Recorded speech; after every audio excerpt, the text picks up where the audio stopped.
সোমবার নতুন দল ঘোষণা করতে চলেছেন হুমায়ুন কবির, আর তার আগে জোট ফর্মুলা দিলেন হুমায়ুন কবির। 22টা আসনের মধ্যে 9টি আসনেই তিনি লড়বেন বলে জানিয়েছেন। 9টি আসনে আমি লড়বো, কংগ্রেস চাইলে ছাড়বো 9টি আসন।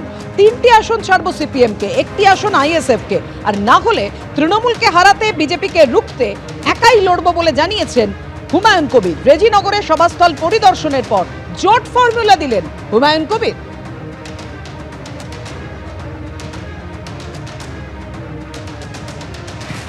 সেলিম সাহেবকে আমরা সিপিএমের 3টে সিট ছাড়বো মুর্শিদাবাদে, আইএসএফের একটা সিট ছাড়বো, চলে 4টে, আর বাকি থাকে 18টা। আমি 9 সিটে লড়বো, আমার মনোনীত যে প্রার্থী তারা 9টা সিটে লড়বে, আমি সহ। আমি রেজিনগর লড়বো, আমি আর একটা সিটেও লড়তে পারি, এক্সিস্টিং ভরতপুর বা বেলডাঙ্গা, সেটা পরে ঘোষণা করব। 2টো সিটে লড়বো, দুটোতে তো আর থাকা যাবে না, একটা রিজাইন দিয়ে দেবো, একটা সেখানে জিতবো। যে 2টো সিট লড়বো, মুর্শিদাবাদে 2টো সিট রিজার্ভ সিট 3টে বাদ দিয়ে, বহরমপুর বাদ দিয়ে 18টা সিটের যেখানে দাঁড়াবে হুমায়ুন কবির সেখানে নির্বাচিত হবে, ওটা নিয়ে কোনো টেনশন নেই। আর 9টা কাকে দিতে চাইছেন? 9টা অধীরবাবুকে ছাড়বো, তারও মাস ভ্যালু আছে এই জেলায়। সে যদি প্রকৃতপক্ষে টিএমসির বিরোধিতা, বড় বড় লম্বা চওড়া লেকচার মারে, কিন্তু আসল জায়গায় বোঝা যাবে যদি সে আমাদের জোটে আসে, তাহলে তার জন্য ওয়েলকাম। হুমায়ুন কবির 3টি আসন ছাড়বেন সিপিএম কে। সিপিএম কি করবে, কি বলেছেন মোহাম্মদ সেলিম, দেখুন। আমরা একটা বামফ্রন্টের মধ্যে কি আসন রফা হবে সেটা বুঝে নিয়ে তারপরে যারা বিজেপি এবং তৃণমূলের বিরুদ্ধে থাকবে, টিকে থাকবে এবং লড়বে, তাদের সঙ্গে আমরা আলাপ আলোচনা করব। তো এটা ঠিক, যদি বিজেপি এবং তৃণমূলকে শূন্য করতে চায়, একথা যা বলেছে, এটা আজকে রাজ্যের মানুষের কথা। আমি আগে বামপন্থীরা আলাপ আলোচনা করছি, তারপরে বামফ্রন্টে জানুয়ারি মাসে ঘোরা আলোচনা হয়ে গেলে তারপরে বিজেপি তৃণমূলের বিরুদ্ধে যারা টিকে থেকে লড়াই করবে মাটি কামড়ে, তাদের সঙ্গে কথা বলবো। হুমায়ুন এখনো তার দল তৈরি করেনি, দলের সঙ্গে তো আলোচনা হবে, আগে দল তৈরি করুক, তারপর তো দেখবো সেই দলের কর্মসূচি কী, সিদ্ধান্ত কী, মনোবাঞ্ছা কী, তার উপর নির্ভর করে আলাপ আলোচনা কীভাবে হবে। পশ্চিমবঙ্গে এসআর এবং এসআরকে কেন্দ্র করে এসআর পরবর্তী যে ঘটনা প্রবাহ পশ্চিমবঙ্গের মানুষের মনে যে পরিবর্তন এনে দিয়েছে, তাতে হুমায়ুন কবির ওর দলের নেত্রী যারা যারা আছে তারা সবাই বুঝে গেছে এইখানে আর বেশি দিন নেই। তার ফলে তারা তাদের মতো করে কে কার সঙ্গে জোট করবে, জোটবদ্ধ হয়ে বিজেপিকে ঠেকাবে, তার প্ল্যানিং তারা করবে।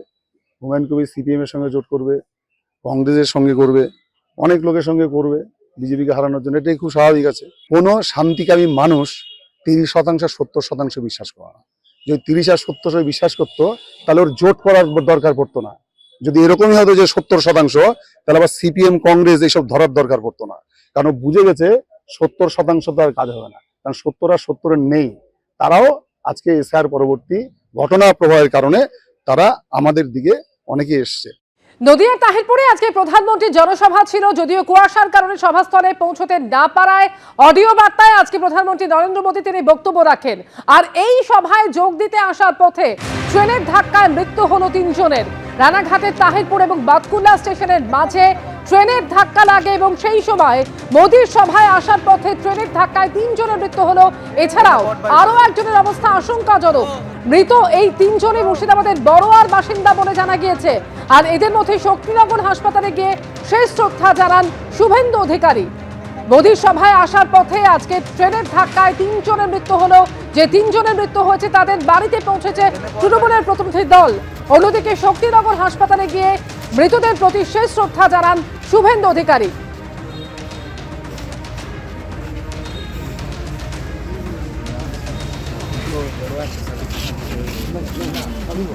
রানাঘাটের তাহিরপুর এবং বাতকুল্লা স্টেশনের মাঝে ট্রেনের ধাক্কা লাগে।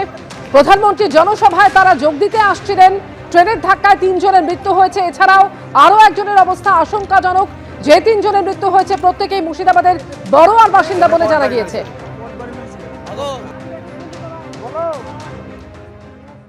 তো হঠাৎ শুনতে পেলাম যে মারা গেছে, এবার বাথরুমে গিয়েছে বলছে, তাই আমি তো জানি না সঠিক। আমি তো এখানে আছি, ও সেখানে আছে, এবার যা ব্যবস্থা নেবার প্রশাসন নেবে। আমার ছেলেটা আছে নাবালক, দুজনে এসেছিল, ওরা বলি গেল হ্যাঁ যে কি চাইছেন? সাহায্য করবো তাই বলি গেল।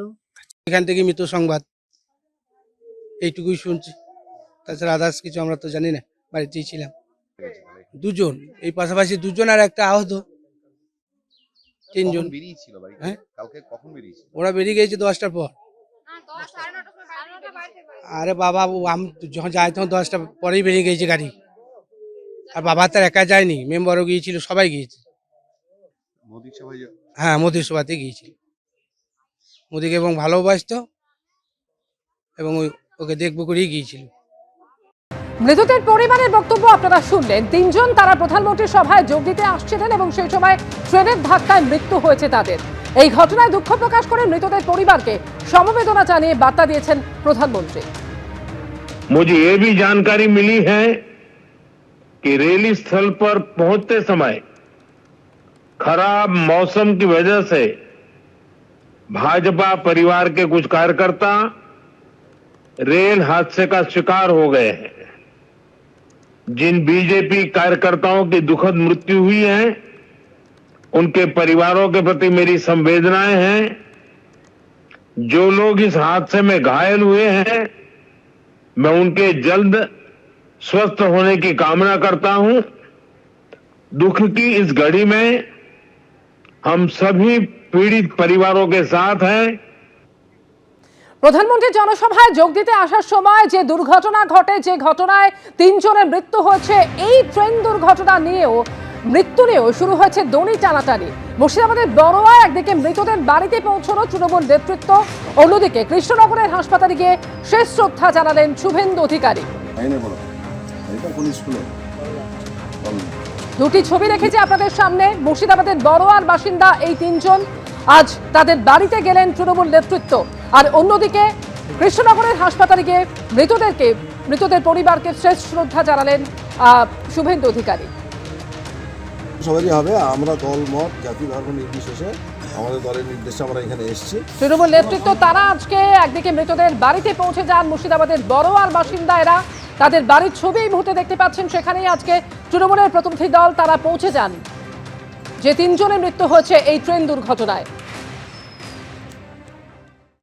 এই যে পরিবার, একজনই উপার্জনকারী হয়েছে গোপীনাথ দাস, এবং তার বয়সও খুব অল্প, 30 বছর বয়স। এটা হচ্ছে ছেলে, এটা হচ্ছে তার স্ত্রী, এবং একজন উপার্জনকারী এই সংসারে।